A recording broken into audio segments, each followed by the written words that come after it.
Kapanapanabik ang mga next coming episode dito sa Prinsesa ng City Jail dahil sa umiiyak si Libby na tinawagan ang daddy niya Raymond nang nalaman na makakalabas na ng kulungan itong si Princess.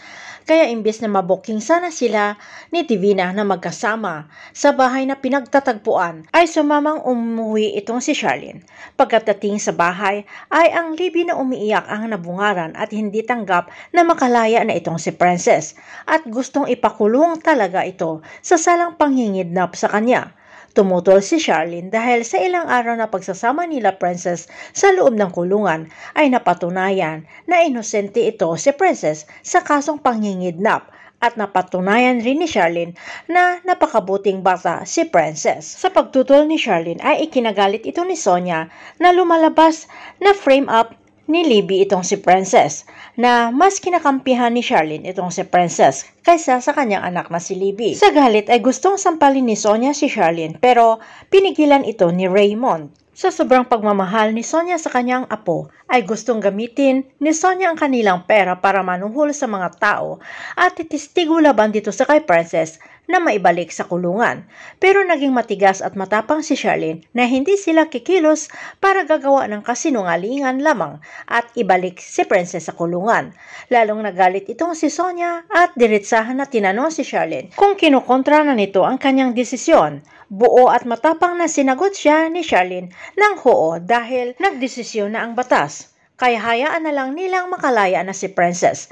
Sa desisyon ni Charlene, nahayaan na lang si Princess ay lalong nagalit si Libby sa kanyang mami Charlene na umano'y gusto lamang ipakita ni Charlene na mabuti siyang ina pero sa kanya ay hindi, na niluluko lamang ni Charlene ang sarili dahil hindi siya isang mabuting ina at tinawag pa siyang peking ina na alam ni Libby iyon ang totoo dahil si Divina ang tunay niyang ina at hindi si Charlene. Samantala dahil hindi umubra si Libby sa kay Charlene ay agad itong umalis at pinuntahan ang tunay niyang ina na si Divina na umiiyak at nagsusumbong na nakalaya na itong si Princess. Gulat si Divina lalo na sinabi ni Libby na bumaligtad na si Pusoy at binawi ang pagdadawit dito sa kay Princess. Samantala sa kagustuhan ni Raymond na maayos ang kanyang pamilya ay kinausap si Divina na tigilan na siya at pakawalan.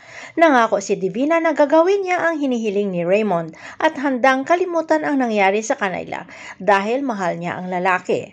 Samantala sinabi ni Jenny na sunod-sunod na hindi magandang pangyayari na nakalaya itong si Charlene, sunod ay si Princess at ang pagpakawala ni Divina dito sa kay Raymond ay gumugulo na ang kanilang mundo na ayon kay Jenny katulad ni Lailani na nasa tabi-tabi lamang.